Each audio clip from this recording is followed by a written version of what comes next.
Hello folks, my name is Ray Gano, and today I am reporting on something very incredible. Churches are dying by the droves. In fact, it appears that churches are dying, or 100 churches are dying daily. InfoWars is reporting that between 6,000 and 10,000 churches are dying each year. And that means that over 100 will die in a week. Thing is any institution that needs to survive, and churches are no different, they need support, they need help, they need income. God just doesn't rain pennies from heaven like everybody believes, nor is there $20 bill trees growing out in the backyard of churches or anything. But this is a sad state of affair. You know, America is littered with thousands upon thousands of churches that are now vacant and not being used anymore.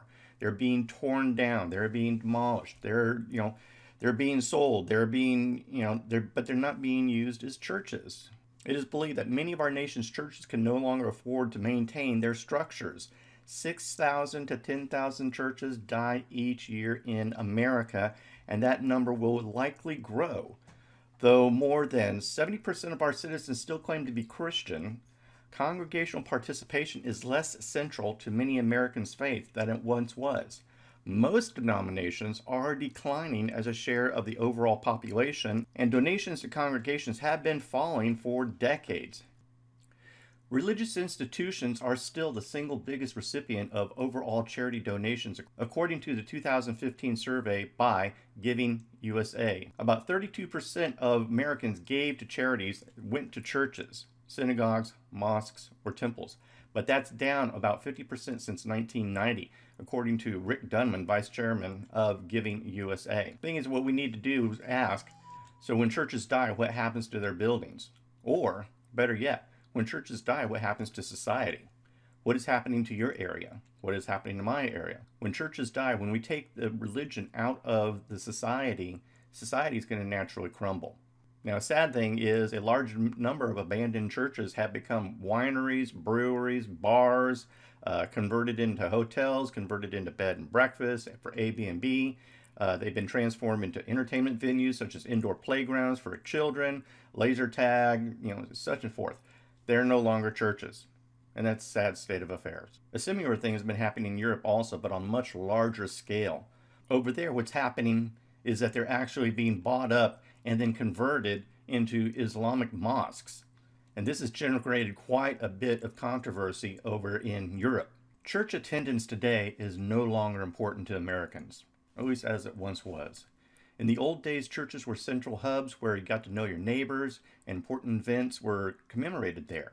But now churches sit idly by, and most of the time the attendance is way down and barely anything happening in the buildings anymore. I remember when I was growing up, my parents made me go to church every Sunday morning, every Sunday night, and Wednesday night. In fact, we did that a lot with our children too. But somewhere along the line, churches and people and the American people themselves are just no longer going. I don't know why. Our society, including our system of government, was birthed out of the culture of Jesus Christ and the biblical culture. In 1776, every European American, with the exception of about 2,500 Jews, identified themselves as a Christian. Moreover, 98% of the colonists proclaimed to be Protestants, while the remaining 1.9% were Roman Catholics. Not only did early Americans identify themselves as Christians, but nearly all of them regularly attended church, and it was viewed as your civic duty. Now our society is moving very rapidly in the opposite direction, and many believe that it has a tremendous impact on what's taking place in our nation today.